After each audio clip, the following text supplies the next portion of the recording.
I'm sure this abuse cuts her deeply like a wound. I'm sure she feels scared that the next time they will do something worse, but she walks on alone.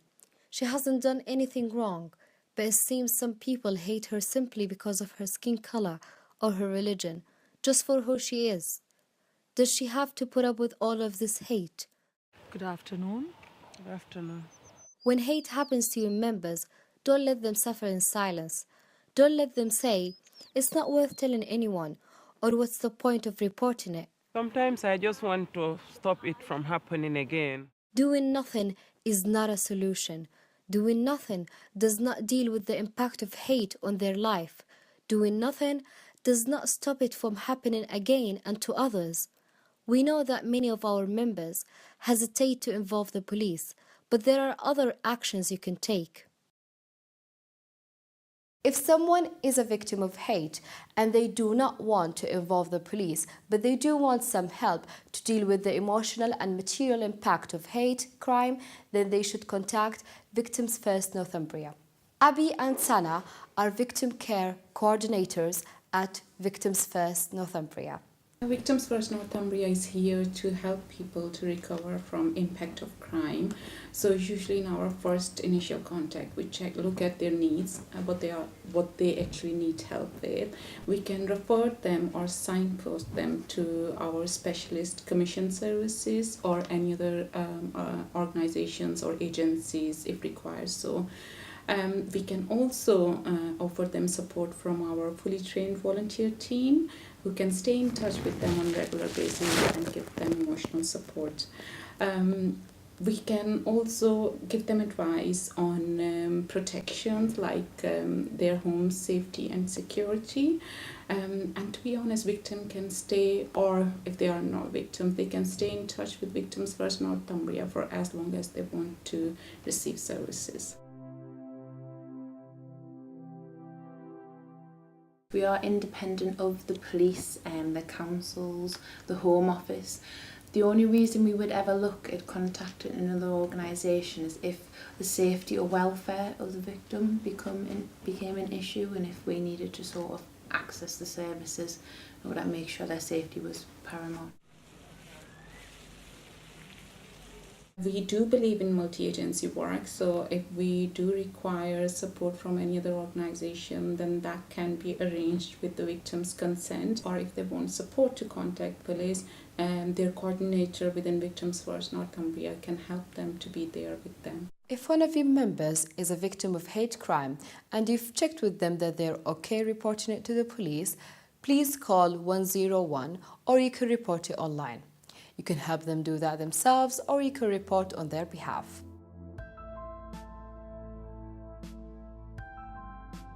Or you can contact your local community's engagement team within Northumbria Police. PC Chrissy Enda is a member of that team. My name's Chrissy Enda. I'm a police officer on the community's engagement team. My role on that team is to help people understand what hate crime is, encourage the reporting of hate crime and support victims through reporting to the police. It's really important that community groups encourage their members to report hate crime. Hate crime is vastly underreported, we are all aware of that, and we need people to support each other in making those reports. But part of that is also understanding what a hate crime is, that it's not acceptable, and the police are here to support people in making those reports. We'd really like to encourage victims of hate crimes and incidents to report that directly to us. That allows us to, with a victim-led approach to it, conduct an investigation and offer that victim support wherever that may be, whether it's to Victims First Northumbria or via the housing office, whichever avenue the victim would like us to take.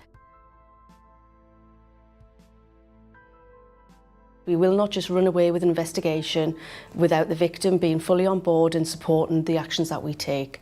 We will keep the victim up to date and informed of what's happening at all times, but also equally, if somebody doesn't feel able to report that to us themselves, we would really want to encourage the community groups that they're part of to report, maybe on behalf of the victim. They can do that anonymously, they can do that through a third-party reporting mechanism. We have online reporting, you can report 101, and people don't have to give their full details. If we understand that something's happening within an area, we can then put more resources into that area, we can have more patrols, we can be monitoring with the CCTV that's available, and we can aim to put a stop to what the behaviour that's going on. But we need to know what's happening in the first place. If your member is on Home Office NAS support, their housing provider can help them access support through the police and victim support agencies. In the North East, G4S and their subcontractor JOMIS provide housing and support for service users. You can help your member report a hate incident to their welfare officer, or they can call the 24-hour Compass Service Centre. They have telephone interpreters available. G4S has to report all incidents to the Home Office, who check that the right action has been taken to support victims. G4S can discuss with the Home Office whether someone needs to be moved.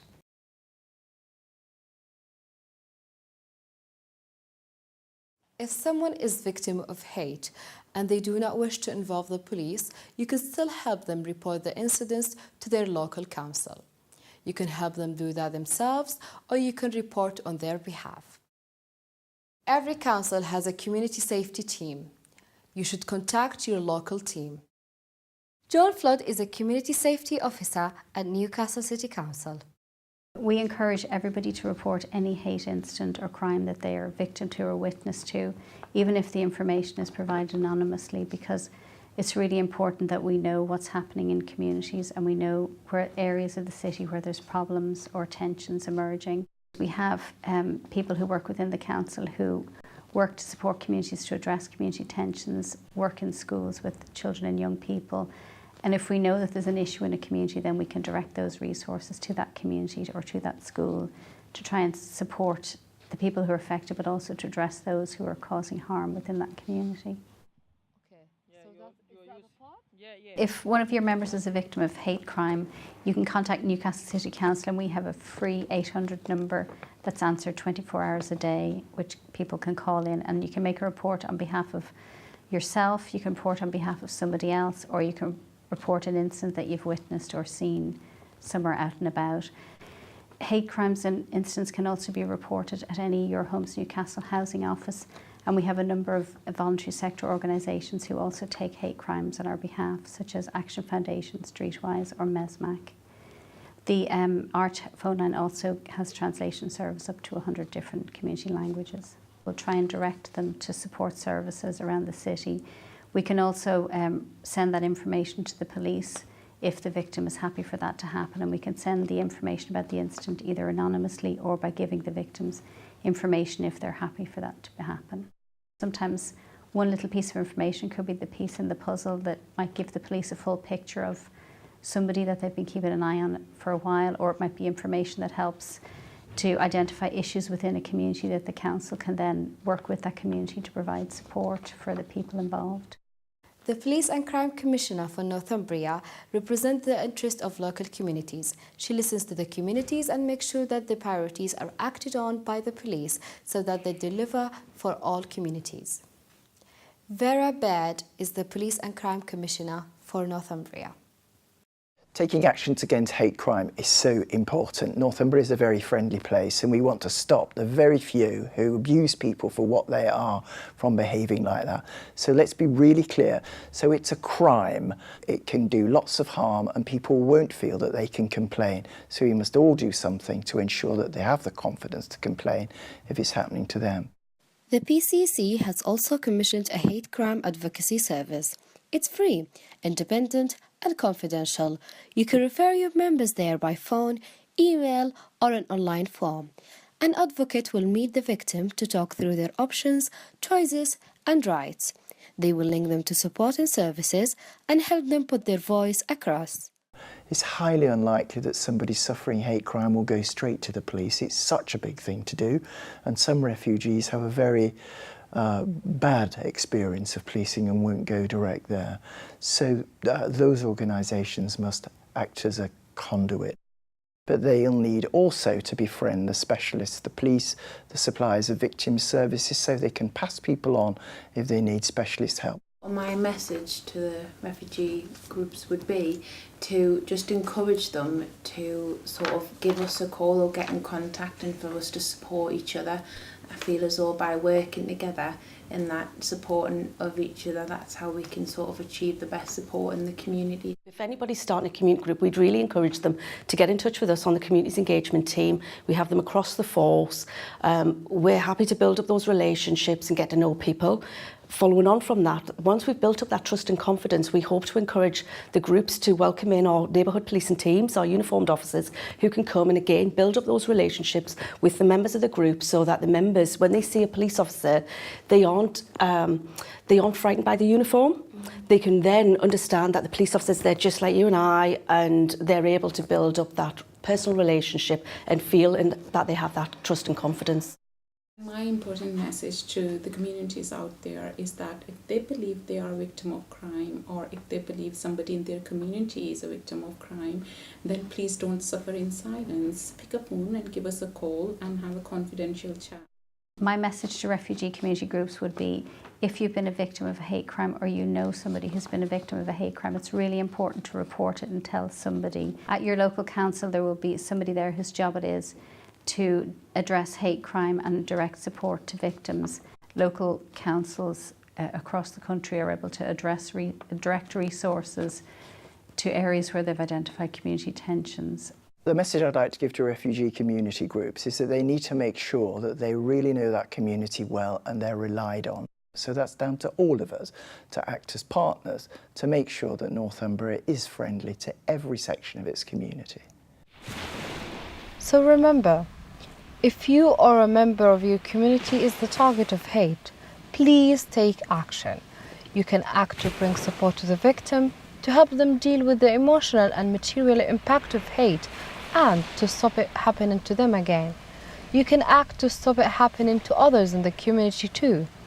And you can act to secure justice. We don't have to suffer in silence. We don't have to live in fear or anger. If we all take these actions, we can make a difference for the community.